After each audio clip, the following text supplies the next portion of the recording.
Happy Friday! Hello, friends. I hope that your week has been a little better than mine, but based on my social media scroll, it seems like a lot of people are just juggling a lot right now. And so if that is you, listen up, friend.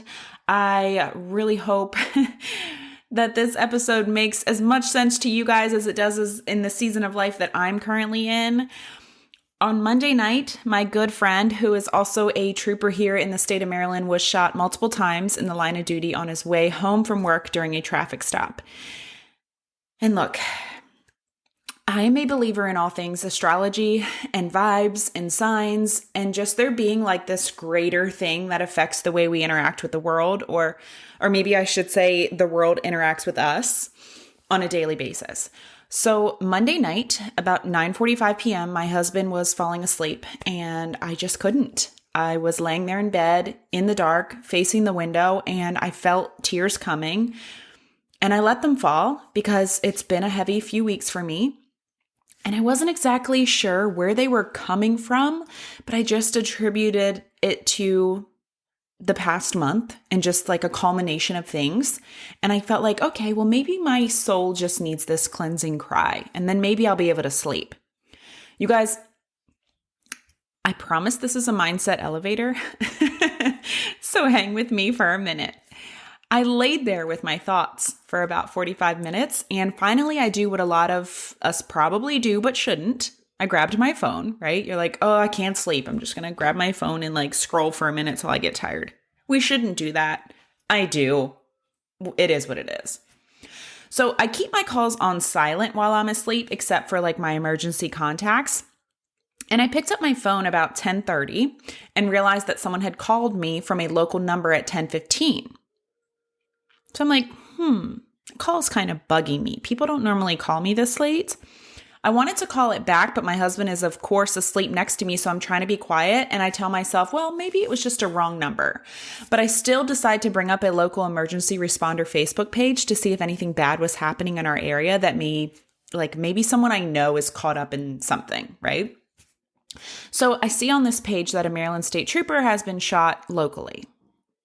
And immediately I'm like, another My mind, of course, goes to my friend, but I think, no, because he doesn't work this close to home, because he actually travels a bit to another town in our state to work. So I let that thought kind of go, but I wonder if I could maybe know somebody else. So at 10:44 p.m., I know the time because I was looking at my phone. My husband's phones begin to ring, and he has two because he is also a police officer, and he has one for work and then his personal, and he thinks I'm asleep. So he picks one up and takes it into the bathroom to talk. But on his way to the bathroom, I hear someone say, been shot, but I couldn't hear who. I didn't pick up on the name. And my husband sounds shocked, but he's also trying to stay quiet, and he closes the door to the bathroom. I'm steady trying to listen, but my husband is not the one doing most of the talking. So he comes back to bed, and I said, is everything okay? And he says, you're going to jump when you hear this. Brooks has been shot. And I had zero words for several moments. We have had a couple police officers shot here locally, and they unfortunately did not make it. So for several moments, I'm quiet.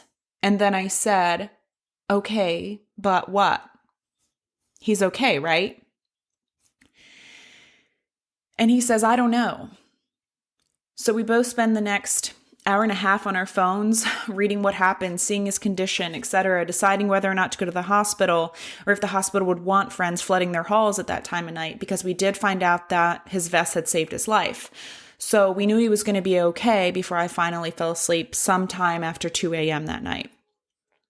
Now look, here I had been having these rough several weeks in my personal life, and then this happened. And let me tell you something. All that mattered to me was getting to his house that next day and hugging him. I'm always pointing out on my social media and here on this podcast that we must not diminish our feelings because it could be worse or someone else has it worse or whatever. Because our feelings are valid no matter what. So I didn't come through this scare thinking nothing I've been stressed over even mattered, or I've been dwelling on stupid things, or get over it, Erica.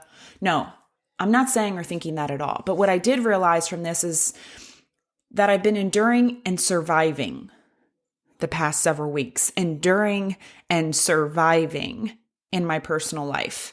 In my business, I've actually been leaning in. I've been throwing myself into work to not deal with my personal life. So that has actually continued to move forward. But in my personal life, I've been enduring and surviving. And you know what? Nothing has gotten any better. If anything, it's gotten worse.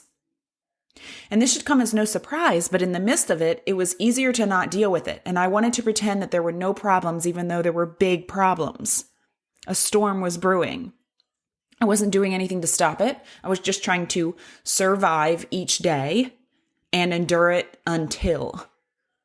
Endure it until what, though? You know, I've come on this podcast and told you guys stop surviving and start living your dreams.